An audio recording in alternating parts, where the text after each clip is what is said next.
सालों पहले एक नगर का राजा अपने राज्य में रात को अपना रूप बदलकर घूमता था।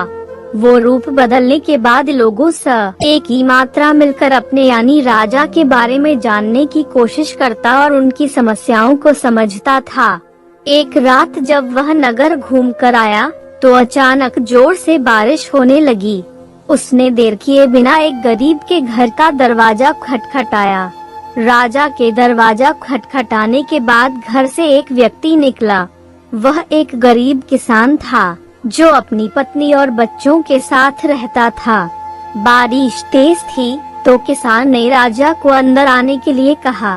राजा ने घर में जाने के बाद पूछा, क्या आप मुझे कुछ खिला सकते हैं? मुझे बहुत तेज भूख लगी है। वो गरीब किसान और उसका परिवार 3 दिनों से भूखा था और उसके घर में एक भी दाना अन्न का नहीं था।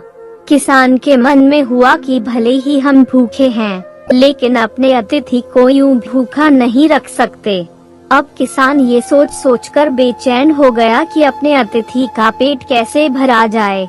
तभी उसने घर के सामने वाली दुकान से चावल चुराने की तरकीब सोची।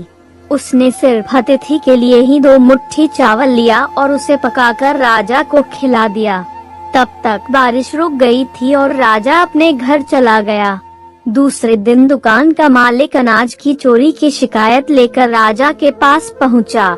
राजा ने दुकान के मालिक और उस गरीब किसान को अपनी सभा में प्रस्तुत होने का आदेश दिया। सबसे पहले सभा में पहुंचे किसान ने राजा के सामने जाकर अपनी चोरी का इल्जाम कबूल कर लिया और बीती हुई रात की पूरी बात राजा को बता दी। किसान राजा से कहता है कि मैंने चोरी की, लेकिन मेरे परिवार ने उस अनाज का एक निवाला भी नहीं खाया। गरीब किसान की बातें सुनकर राजा बहुत दुखी हुआ और उसने किसान को बताया कि अतिथि के रूप में मैं स्वयं तुम्हारे घर आया था।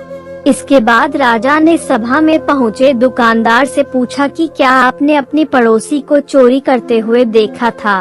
दुकानदार ने जवाब दिया कि हाँ, मैंने इसे रात में चोरी करते हुए देखा था।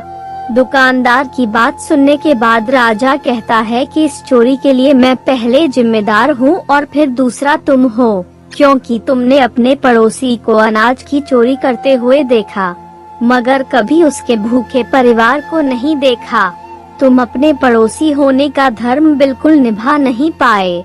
इतना कहने के बाद राजा ने दुकानदार को सभा से जाने के लिए कह दिया और किसान की अतिथि निष्ठा भाव को देखकर उसे 1000 सोने के सिक्के इनाम के रूप में अनुस्वार दे दिया। कहानी से सीख, अगर कोई आस पास रहने वाले मुसीबत में है तो हमें उनकी मदद करनी चाहिए।